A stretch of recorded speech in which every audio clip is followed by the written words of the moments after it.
Yung tungkol sa earmarked revenues. Madam Speaker, sa pagkakaintindi, can you define earmarked revenues through you, Madam Speaker?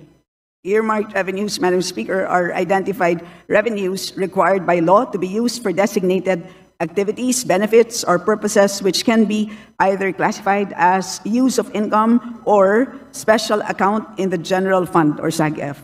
Madam Speaker, Madam Sponsor, tama po ba na pwedeng gamitin ang earmarked revenues ng national government wherever it pleases?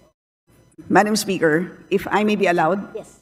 parang po siyang, if I may use a comparison, parang pong kung tayo po ay nagde-deposito sa isang bangko, nagdeposito tayo ng 100 piso, iniwan natin sa bangko yung ating 100 pesos.